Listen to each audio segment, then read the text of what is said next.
Marcos 16, de 1 a 8. Vamos fazer essa leitura de forma alternada. Eu lerei os versículos ímpares e os irmãos os pares. Diz assim a palavra do Senhor: Passado o sábado, Maria Madalena, Maria mãe de Tiago e Salomé compraram aromas para irem embalsamá-lo.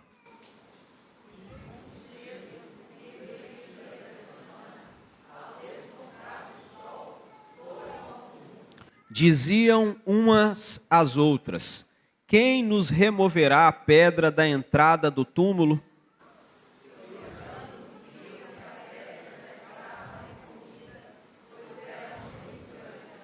Entrando no túmulo, viram um jovem assentado ao lado direito, vestido de branco, e ficaram surpreendidas e atemorizadas.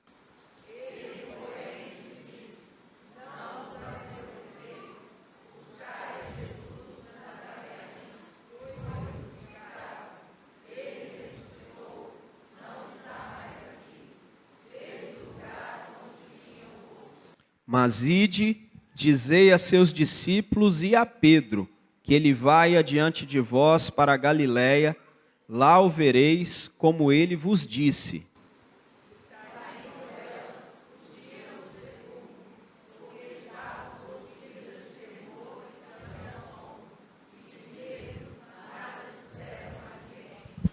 Meus irmãos, nós falamos muito da cruz e precisamos falar da cruz de Cristo.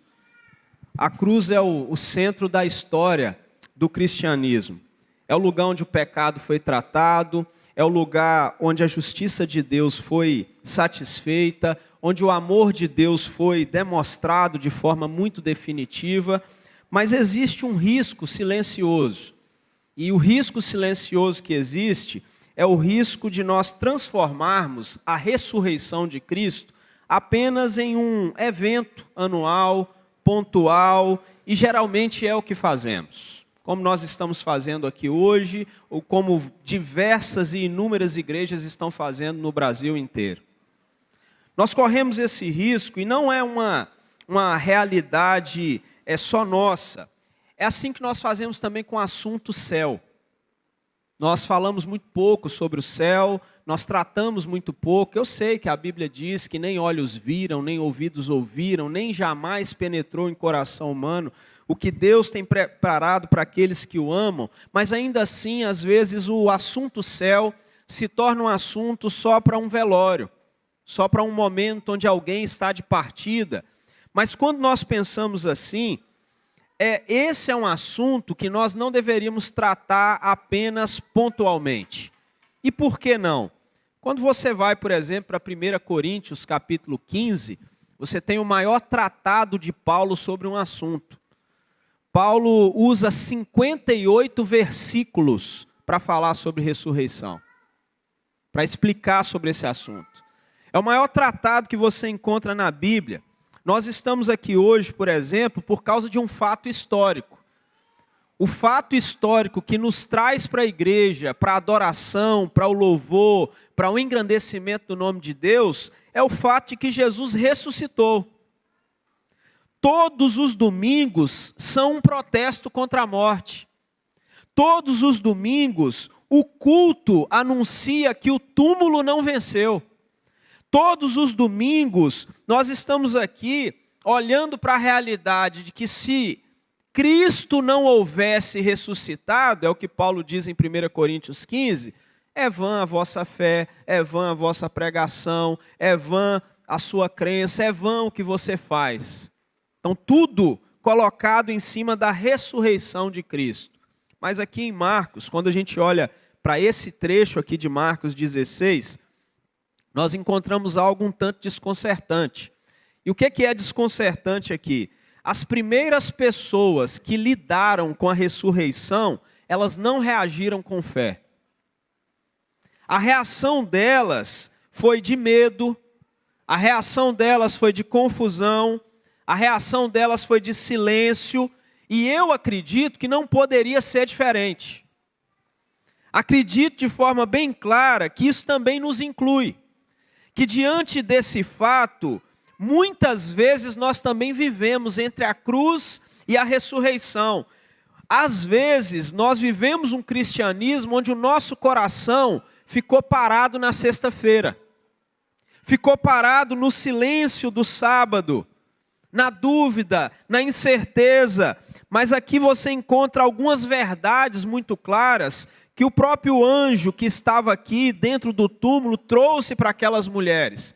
A expressão que ele usa, e que seria melhor traduzida para nós, seria o seguinte: o crucificado é o ressuscitado. Tudo é uma obra só que está acontecendo. Aquele que foi crucificado é o que ressuscitou. Ele não está mais aqui. Mas esse texto ele começa com aquelas mulheres indo ao túmulo. Maria Madalena estava indo ao túmulo. Maria, mãe de Tiago, estava indo ao túmulo. Salomé, tem gente que não lembra que o nome Salomé está na Bíblia, mas está, né? O nome dela. E essas três mulheres, diz o texto, que elas vão até o túmulo e elas compram aromas para ir embalsamá-lo. E aqui nós vamos escolher algumas realidades. Primeiro, elas vão porque elas amam ou amaram o Cristo. Isso é fato. Mas elas não vão esperando um milagre, porque elas estão indo embalsamá-lo. Apesar delas saberem das palavras de Jesus sobre a sua ressurreição, elas não vão pensando que ele ressuscitou. Elas vão sem esperança, elas carregam as especiarias, os aromas nas mãos, mas elas não têm expectativa. Elas têm uma devoção por Cristo, mas essas mulheres não têm esperança. E você encontra aqui uma pergunta: por que elas então estão levando perfume? Isso não é aleatório, algo da época, né? O judeu do primeiro século, ele não fazia como os egípcios faziam com seus corpos ou seus mortos. Eles eram diferentes, eles envolviam as pessoas em panos. Lembra da ressurreição de Lázaro, que ele sai coberto de panos? Os judeus envolviam de panos e cobriam essas pessoas com vários aromas. Por quê? Para amenizar o cheiro da decomposição. Era algo muito rápido. Não havia esse preparo que há hoje dos corpos quando morrem. Você vai se lembrar que quando Jesus diz que quer ir lá no túmulo de Lázaro, as irmãs dizem assim: Senhor, já cheira mal, 4 dias, já não está legal. Então essa era uma forma que as pessoas usavam para honrar aquele que estava morto, para amenizar aquele mau cheiro da decomposição. Então, perceba bem o que o texto está nos mostrando. Quem leva perfume espera um corpo que está em decomposição. Elas não estavam esperando um Jesus ressuscitado ou ressurreto. Percebe o que isso está revelando aqui? Elas amam Jesus profundamente, mas ainda acreditam que ele está morto. Elas estão indo ao túmulo, mas elas não estão indo ver um milagre. Isso não está passando pela cabeça delas. Elas estão carregando essa tensão de ir até aquele lugar, de poder usar os seus aromas. Essas mulheres estão no caminho certo com a expectativa errada. E isso nos lembra ou nos ajuda a pensar em nossa própria vida, porque isso também nos descreve. Às vezes, irmãos, a gente está no caminho certo, tentando fazer as coisas certas, mas com o coração muito limitado. É muito possível, por exemplo, dentro das nossas igrejas, geral, não só a nossa aqui, mas todas as IPBs ou batistas ou tantas outras, é muito possível nós fazermos muitas coisas para Deus sem ter a expectativa correta no coração. Sem ter a motivação correta no coração. E essas mulheres estão fazendo isso. Elas foram tratar um corpo, elas foram ver um Cristo morto, porque elas estavam presas à própria lógica humana. É a lógica que elas carregam. O Senhor Jesus está morto, mas Deus já tinha tratado a morte. Deus já tinha tratado aquele caso. Elas levaram perfume, mas a ressurreição já tinha acontecido. No caminho, elas começam a ser dominadas por uma pergunta. Olha o verso 2. E muito cedo, no primeiro dia da semana, ao despontar do sol, foram ao túmulo. É por isso que muitas igrejas né, já se reuniram, já tiveram seus cultos, 5 horas, 6 horas da manhã, porque pega esse texto como base e diz, eu tenho que fazer um culto muito cedo também, igual as mulheres foram ao túmulo. Aí muito cedo elas foram. E olha o verso 3, e nesse caminho elas diziam umas às outras, quem nos removerá a pedra da entrada do túmulo? Essa é a pergunta que elas carregam. Quem vai remover a pedra? Quem vai tirar aquela pedra? E eu imagino essas irmãs andando pelo caminho e conversando, e entre uma conversa ou outra, elas dizendo assim, mas aqui, quem vai tirar a pedra? É cedo demais, ó. Está muito cedo. Quem vai tirar a pedra? Não chamamos ninguém. Elas ainda não haviam chegado, mas elas já estavam presas a um problema. Você não caminha assim de vez em quando? Você está indo em alguma direção, você nem chegou lá e você já está preso em um problema? Isso acontece com você também? Você cria também esses cenários, porque isso é profundamente humano. Nós fazemos isso quase que o tempo todo. Antes de algo acontecer, nós sofremos. Antes de enfrentar, nós tememos. Antes de viver, nós já imaginamos o pior.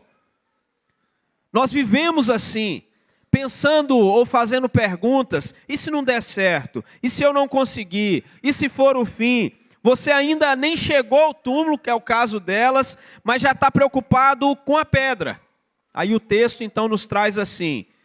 E olhando, verso 4, viram que a pedra já estava removida, pois era muito grande. Então o texto deixa claro que 3 mulheres, mesmo que elas fossem super fortes, mesmo que elas tomassem um monte de vitaminas, mesmo que elas fossem dessas mulheres que tentam mostrar que não são mulheres, elas não conseguiriam tirar a pedra. O texto deixou isso muito claro. Era uma pedra muito grande. E elas olhando, elas viram essa pedra muito grande removida. Agora pare por um instante. Você entraria nesse túmulo?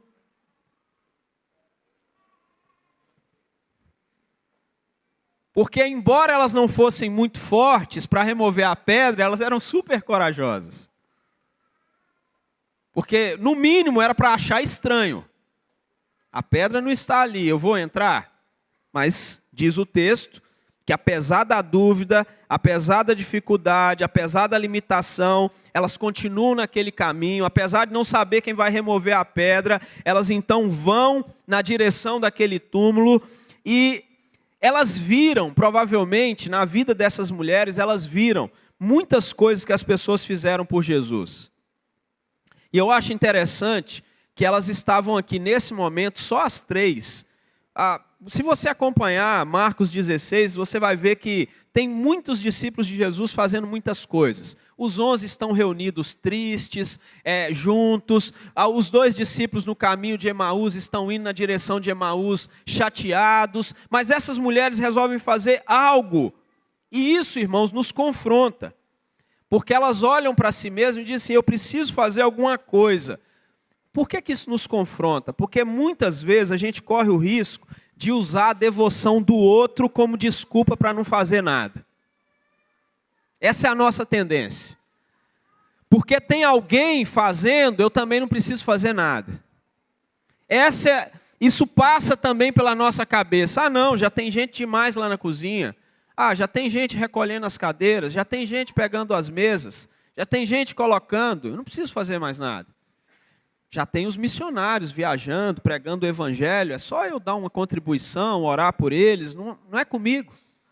Nós temos essa tendência, mas deixa eu te dizer, não use o serviço dos outros para justificar a sua omissão. Deus vai pedir de cada um de nós o que Ele colocou nas nossas mãos.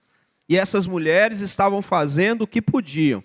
O amor delas, que era um amor verdadeiro, se moveu, mesmo quando elas não entendiam tudo, mesmo quando ainda não enxergava tudo, elas foram a esse túmulo com amor, embora sem esperança, como eu disse, elas estavam no caminho certo, com a expectativa errada, mas ainda assim estavam no caminho certo, mas ao chegar lá o cenário mudou. E quando elas chegam, esse verso 4 então diz, e olhando, viram que a pedra já estava removida, pois era muito grande. Espera aí. Elas olharam e pelo horário que elas foram, ninguém empurrou, ninguém ajudou, Deus já tinha feito alguma coisa.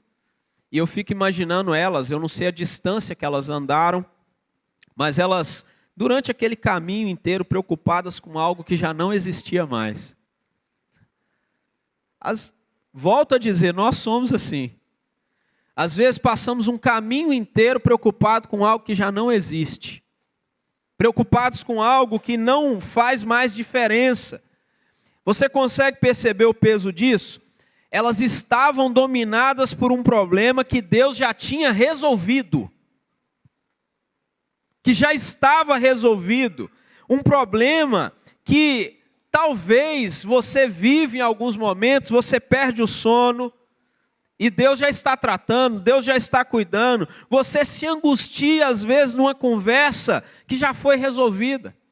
Você teme um cenário que nunca vai acontecer.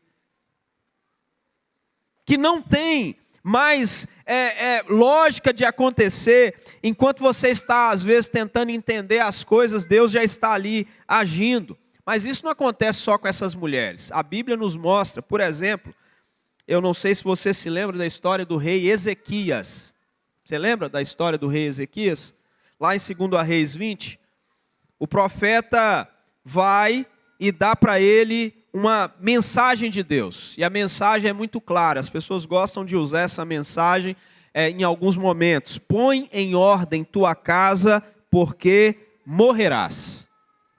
Ezequias então, diz o texto, que ao receber esse diagnóstico final, esse fim anunciado muito breve, diz o texto que ele vira o rosto para a parede, ele ora e ele chora.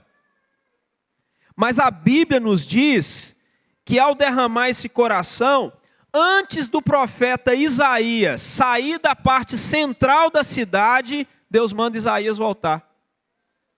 E Deus diz para Isaías, olha, volta, porque eu ouvi, eu vi, eu vou curar. Dá uma notícia para Ezequias. Enquanto Ezequias ainda estava ali chorando, Deus já estava respondendo. Enquanto Ezequias ainda estava ali lamentando, porque ele ia embora tão cedo, Deus já tinha revertido aquele cenário. Deus já tinha mudado o cenário. A morte que tinha sido anunciada, Deus já tinha dado uma carta dizendo, olha, você vai viver mais 15 anos. Agora leva isso lá para o túmulo de Jesus. As mulheres estão indo, Deus já moveu a pedra. Assim como enquanto Ezequias orava, chorava, Deus já tinha liberado vida para ele. E há um detalhe aqui muito importante. A pedra não foi, irmãos, removida para Jesus sair, tá bom? Você já pensou sobre isso? Porque quando Jesus está reunido ou quando ele chega onde os discípulos estão, a porta não se abre para ele passar e entrar. Você precisa perceber essas coisas no texto. A pedra, ela não foi removida para Jesus sair. A capacidade de sair já existia. Ela foi removida para que aquelas mulheres entrassem e vissem que ele não estava mais lá. Para que elas tivessem a clareza do que aconteceu. O túmulo vazio não é um convite para especulação. Delas ficarem ali especulando, não. Era um convite para elas contemplarem o que aconteceu. Aquela obra de Deus.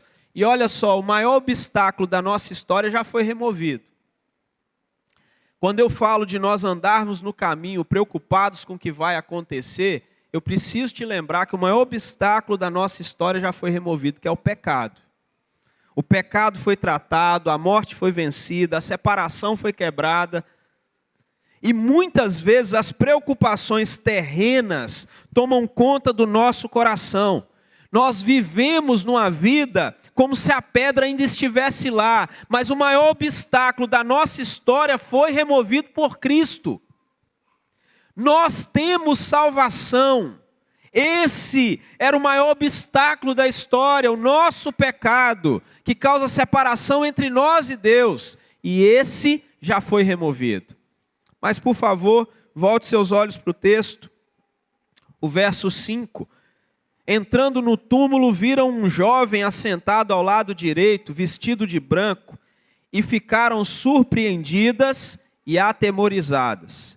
Ele, porém, lhes disse, não vos atemorizeis, buscai a Jesus o Nazareno, que foi crucificado. Ele ressuscitou, não está mais aqui. Vede o lugar onde o tinham posto. Mas ide, dizei a seus discípulos e a Pedro, que ele vai adiante de vós para a Galiléia. Lá o vereis, como ele vos disse. Dentro do túmulo, elas encontram um mensageiro. Elas encontram aquele mensageiro, inclusive assentado. Ele estava assentado esperando elas. Então, muita gente vai até dizer assim, a ressurreição foi tal hora, tal hora, tal hora, tal hora. A gente não sabe a hora. Eu sei que o anjo que esperou elas estava até sentado esperando. Já tinha acontecido, mas ele estava lá. A primeira palavra dele é: não tenham medo, porque aquilo não é uma cena de derrota. Então ele deixa isso claro, é uma cena de vitória. E então vem uma declaração que é central no nosso cristianismo. Vocês procuram Jesus de Nazaré, que foi crucificado, ele ressuscitou, ele não está aqui. A construção é exatamente essa: o crucificado é o ressuscitado. Não são dois eventos desconectados. Ele está dizendo, olha, é a mesma história. A ressurreição é a confirmação de que a cruz funcionou. Ele não está aqui. Se Cristo, irmãos, tivesse permanecido morto, haveria dúvida. Mas ele ressuscitou. Significa que o sacrifício de Jesus foi aceito. A dívida foi paga, a justiça foi satisfeita. Então vem algo bem pessoal. Olha a mensagem. Mas ide, dizei a seus discípulos e a Pedro. Por que ele separou Pedro assim, né? Não é engraçado olhar isso no texto? Pedro não era discípulo? Era. Mas por que? Digam aos seus discípulos e a Pedro. Porque Pedro é aquele que negou, irmãos. É aquele que falhou publicamente. É aquele que prometeu fidelidade a Jesus até na morte. Lembra que ele falou, Senhor, se o Senhor for até a morte, eu irei com o Senhor. Mas ele não foi.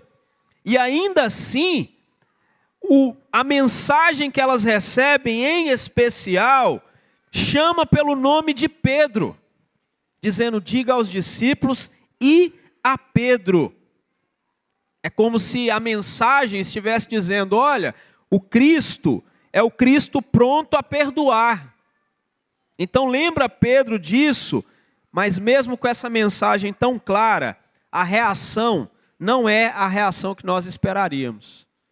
Mas eu posso te dizer que talvez fosse também a nossa reação. Olha o verso 8. E saindo elas, fugiram do sepulcro, porque estavam possuídas de temor e de assombro. E olha o finalzinho. E de medo. O que aconteceu? Elas tinham uma mensagem para entregar. Mas porque elas ficaram com medo, não disseram nada. Já imaginou, irmãs? Mulheres, 3 mulheres, com a notícia desse tamanho, e conseguiram, guardar segredo. Olha o medo dessas mulheres, o que levou a elas. O medo levou elas a não dizerem nada para ninguém. O texto termina dizendo que elas fugiram com medo, tremendo, assombradas. Elas foram desbaratadas e não disseram nada.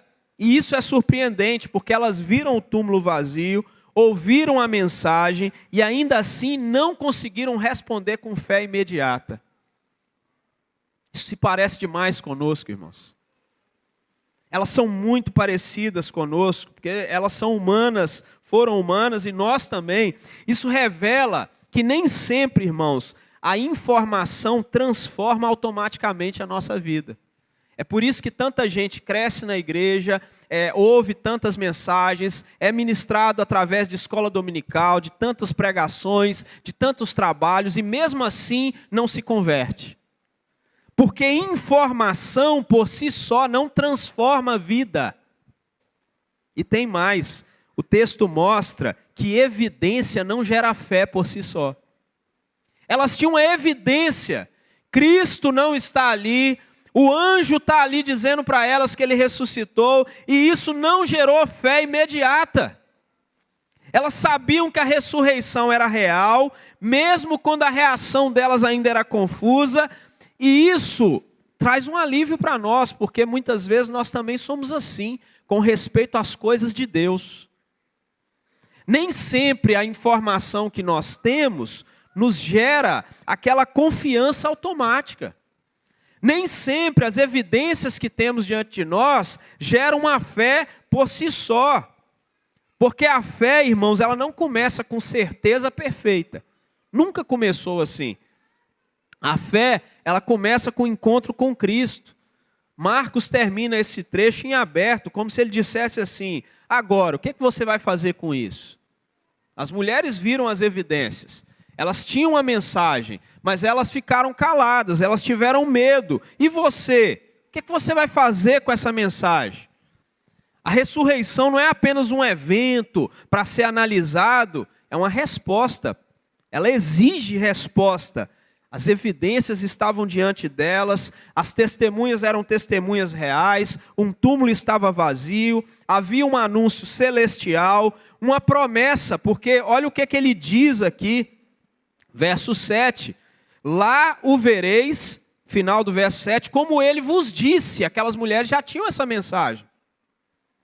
Não era novidade para elas, elas não estão ouvindo pela primeira vez que Jesus ressuscitaria e encontrar com eles. Ele está confirmando, como ele vos disse. Vocês já ouviram essa mensagem da parte de Cristo, e mesmo assim, com uma promessa cumprida, tudo aponta na mesma direção. Ele está vivo, isso muda tudo, muda a sua história, muda seu passado, muda seu presente. Ele venceu a morte, mas aquelas mulheres saem correndo e não dizem nada. Mas para finalizar, dá uma olhadinha no que acontece em seguida. Verso 9 em diante, Jesus vai aparecer para Maria Madalena de novo. Ou, pelo menos agora, aparece para ela em pessoa. Havendo ele ressuscitado de manhã cedo, no primeiro dia da semana, apareceu primeiro a Maria Madalena. Que coisa linda, né, irmãos? Da qual expelira 7 demônios. E partindo ela, olha, acabou o medo. Foi anunciá-lo àqueles que, tendo sido companheiros de Jesus, se achavam tristes e choravam. Estes, ouvindo que ele vivia e que fora visto por ela, não acreditaram. O que te separa dos discípulos? Seja bem sincero. O que nos separa deles? Da reação deles, né? A reação de incredulidade deles. Mas continua, olha o verso 12 e 13. Depois disto, manifestou-se em outra forma a 2 deles que estavam de caminho para o campo. E indo eles, o anunciaram aos demais, mas também a estes 2 eles não deram crédito. Volto a te perguntar, o que te separa dos discípulos? Que mesmo ouvindo a mensagem do Evangelho, a mensagem da ressurreição, de que Cristo havia ressuscitado, aparecido a Maria, aparecido aos 2 no caminho de Emaús, que o anjo deu uma mensagem, mesmo assim eles não acreditaram. Se você entra pelo verso 14, finalmente apareceu Jesus aos 11, quando estavam à mesa, e censurou-lhes a incredulidade e dureza de coração, porque não deram crédito aos que o tinham visto já ressuscitado. A primeira coisa que Jesus faz ao chegar perto daqueles discípulos é censurar, porque eles eram incrédulos e porque eles eram duros de coração. Isso tem muito a ver com a nossa vida, não tem? Talvez você não se considere assim, mas isso tem muito a ver com a minha vida. Porque ao olhar para esse texto, eu olho e digo, Senhor, eu acredito que minha reação não seria diferente. Eu sou servo do Senhor, agora eu vejo a história completa, né? Mas e se eu estivesse lá? Naquele tempo, naquele dia, naquela oportunidade. Hoje à noite, na ocasião da ceia do Senhor, nós vamos trabalhar o texto desse encontro de Jesus lá no caminho de Emaús com esses 2 discípulos. Nós vamos ver um pouquinho mais sobre essa incredulidade e o ser duro de coração. Mas aqui nesse cenário de Marcos 16, o que nós temos, como podemos aplicar a nossa vida? Primeiro, aqui você encontra um túmulo vazio. Aqui você encontra uma mensagem clara e uma mensagem que é específica. Ide, dizei aos discípulos e a Pedro que Cristo está ressuscitado. Mas aqui nesse trecho você também encontra o coração das pessoas confusos. E o que me chama a atenção é que mesmo assim, no meio do coração repleto de confusão de todas essas pessoas, Deus continua agindo. Porque Ele não espera de nenhum de nós, irmãos, fé perfeita. Ele sabe que nós não temos fé perfeita. Ele chamou seus discípulos de homens de pequena fé diversas vezes. Você encontra nas Escrituras pessoas orando e dizendo: Senhor, aumenta a minha fé. Mas Jesus é aquele que entra na nossa confusão, irmãos. Nas nossas dúvidas. E Ele nos chama para fora dela. A mensagem permanece. Ele não está aqui. Isso mudou tudo. Ele vive. E elas podiam, ou Pedro podia recomeçar, e todos os outros, nós também podemos confiar, nós podemos descansar, porque o Deus que venceu a morte e não perdeu o controle da história, que mostra que o túmulo está vazio, é um Deus que não tem buscado em nenhum de nós, irmãos, uma fé perfeita. Pelo contrário, a Bíblia nos diz que quem nos dá a fé é o próprio Deus. Eu não sei se você vem ao domingo, que nós chamamos desse domingo, final de semana de Páscoa. Eu não sei se você trata do assunto da ressurreição, plenamente certo de que você crê em tudo isso. Eu não sei se quando você está diante de um velório e os pastores estão aqui pregando e dizendo: olha, esse irmão, essa irmã ressuscitará. Eu não sei se você crê de todo o seu coração. Pode ser que você se acostumou com essa ideia. Não, isso faz parte da minha fé. Desde pequeno é o que me disseram. Eu tenho que acreditar nisso. Mas o convite de Deus nessa manhã para nós é nos lembrarmos que essas mulheres também não creram de imediato. Nem os 11 discípulos que andaram com Jesus durante 3 longos anos não creram de imediato. Eles também tiveram incredulidade e dureza de coração a respeito de algo que Jesus tinha dito a eles. Ele falou. Eles não leram. Ele falou. Mas o Senhor Jesus também nos lembra uma realidade, quando Ele diz: bem-aventurado aqueles que não viram e creram. E se você não consegue crer profundamente nisso, você precisa orar e dizer: Senhor, aumenta a minha fé. Porque eu quero crer plenamente na ressurreição do Senhor Jesus e na ressurreição de todos aqueles que partiram. Senhor, eu quero crer em tudo aquilo que o Senhor diz na Tua palavra. E, irmãos, para crer, nós precisamos de graça de Deus, misericórdia de Deus, da presença de Deus sobre as nossas vidas. Vamos orar nesse instante, encerrar esse tempo juntos, esse culto, nesta manhã.